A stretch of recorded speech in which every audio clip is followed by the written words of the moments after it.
Good morning, students. Today we are going to start with our Science 2 and Chapter 2, that is Life Process in Living Organism, and Part 1. Now, we want to know what is life process in living organism. Now, how this works, how the human body is working, or how our body is performing the functions that we are going to see in this chapter.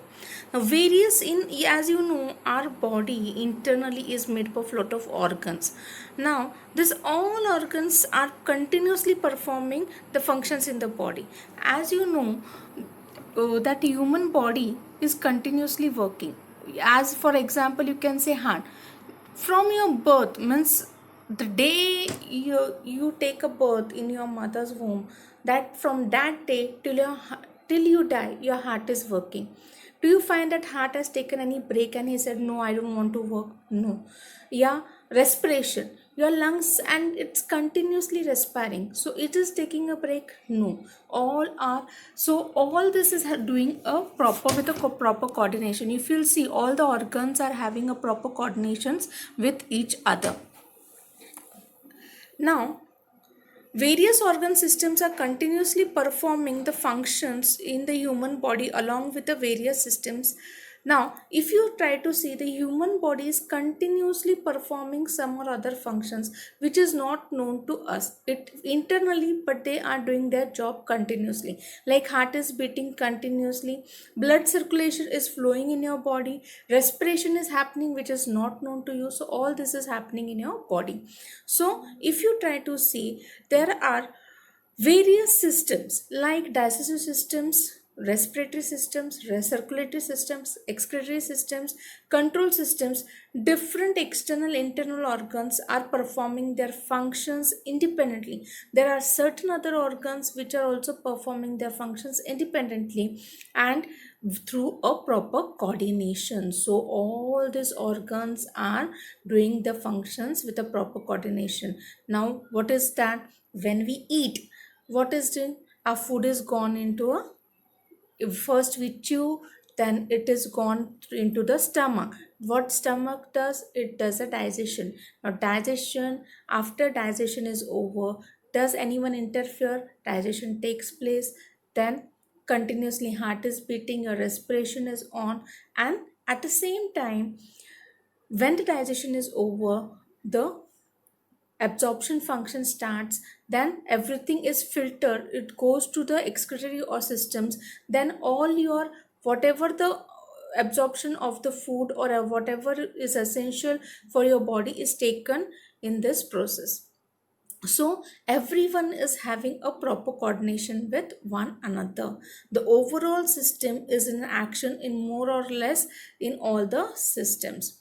So they are having, overall system is in action, so all are in action and they are doing their work.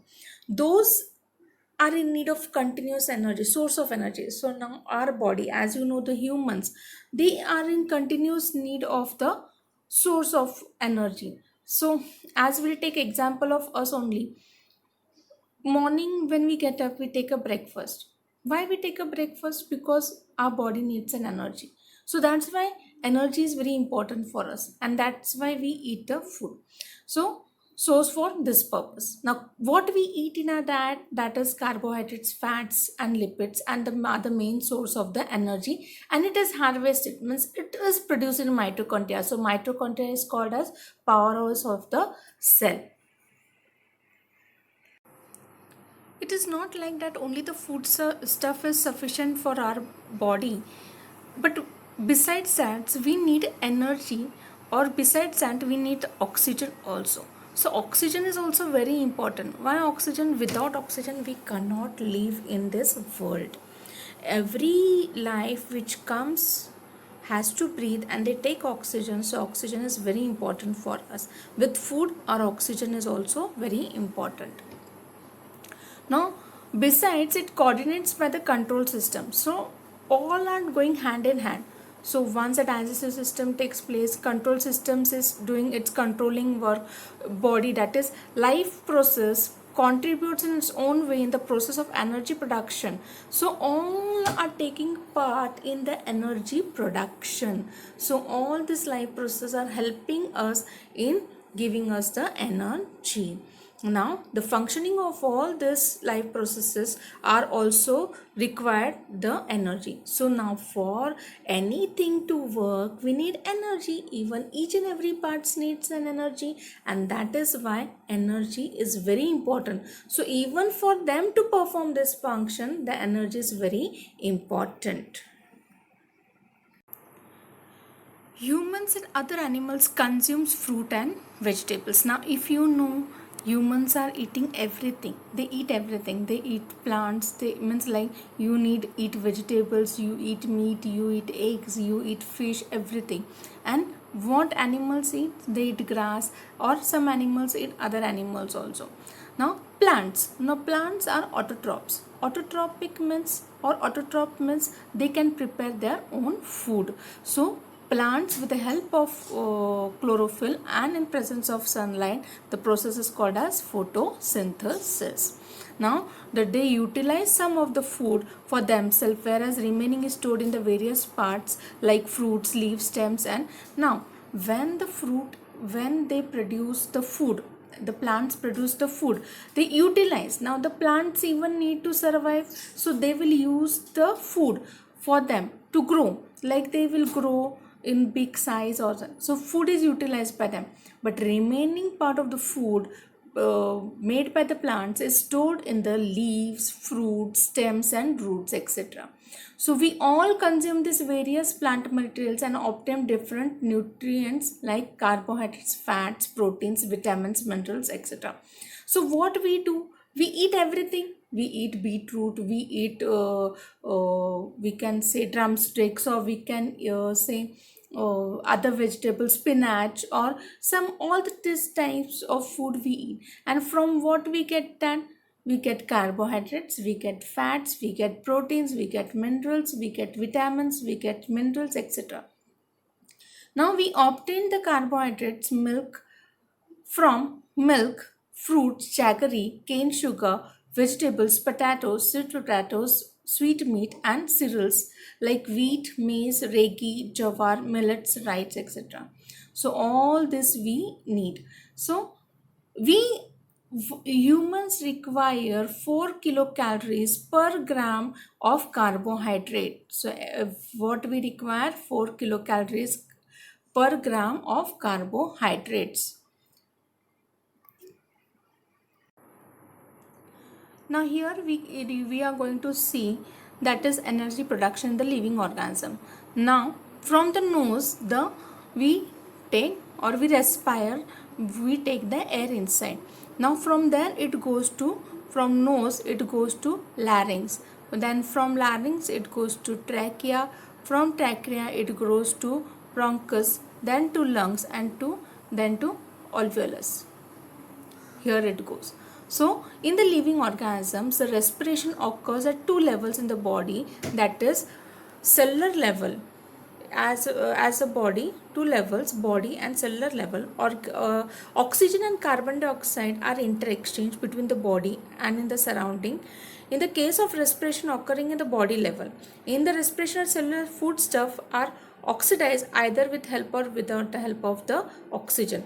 Now in body we take oxygen, so our body takes oxygen, but at cellular level we can see the foodstuff is also there, and it is oxidized, it is reduced to oxygen, or it is oxidized with the help of oxygen or without oxygen.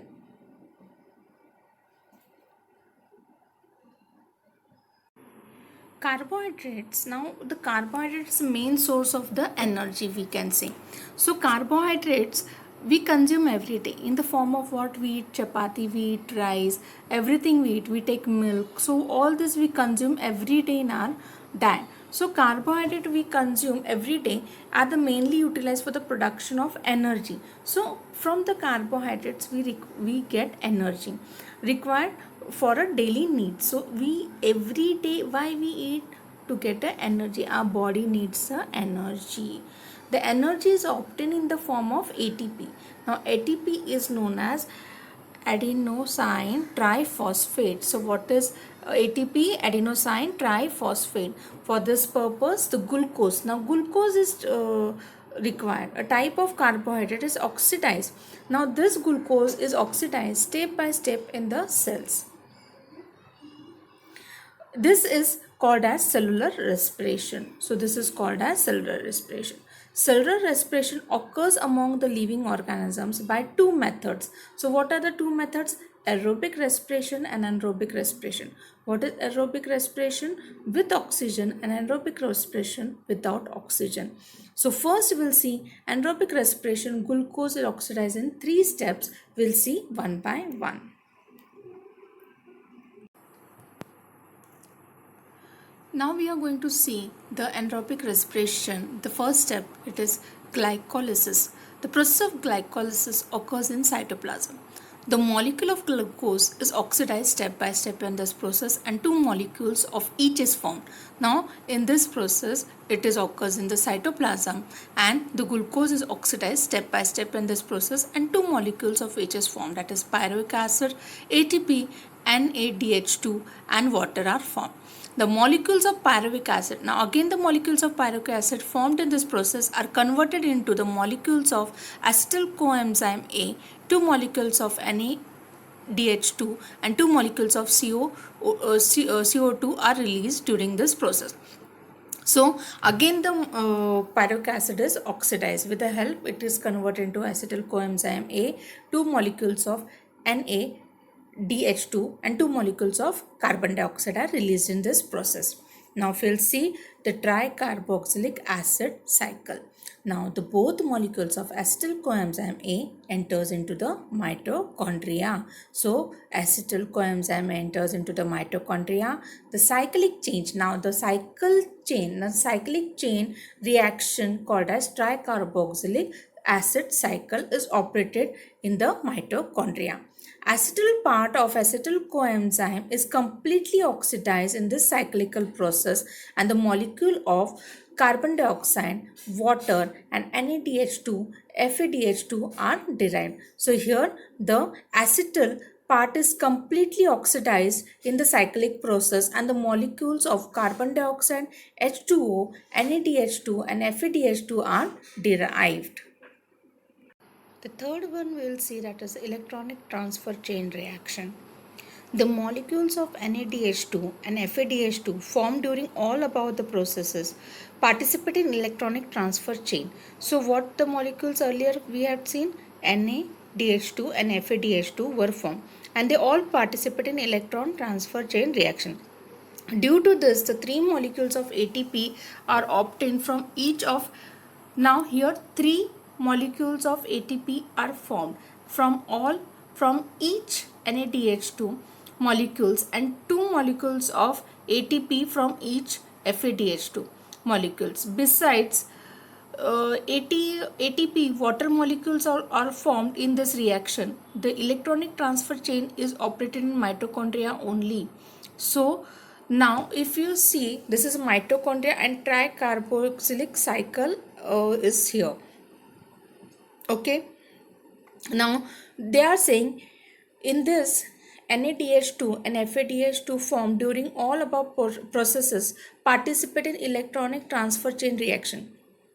Again I am saying 3 molecules of ATP are obtained from each NADH2 molecules, and 2 molecules of ATP from each FADH2 molecules. Beside ATP, water molecules are formed in this reaction. The electronic transfer chain reaction is operated only in mitochondria and nowhere else it is operated. Now, thus the molecules of the glucose is completely oxidized in aerobic respiration, on molecules of CO, carbon dioxide and water are produced along with this energy. Now here if you try to see, the molecules of glucose is completely oxidized with the help of oxygen, that is aerobic respiration, and the molecules of carbon dioxide and water are produced along with the energy. Now we'll see ATP, that is adenosine triphosphate, is energy rich molecule, and energy is stored in the bonds by which the phosphate groups are attached to each other. Now here the energy is stored in the bonds. Now bonds are there in the phosphates group and it is attached to each other. So all three phosphates are attached to each other. These molecules are stored in the cells as per the needs. So it is stored in the cells as per the needs, as per the wants. Chemically, ATP is triphosphate. It is a triphosphate. There are three phosphate molecules formed from adenosine ribonucleoside.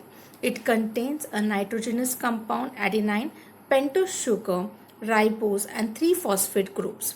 As per the need, the energy is derived by breaking the phosphate bonds of ATP and hence ATP is called as energy currency of the cell.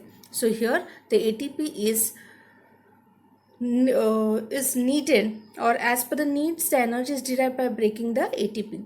So ATP is broken by in the phosphate bonds and the energy is taken from them and it is called as energy currency of the cell. Then we'll see here that is nicotine, amide, adenine dinucleotide and FADH2 is flavin adenine dinucleotide. Both enzymes are formed in the cells and used in the cellular respiration. So these are very important. You have to always remember it in this chapter.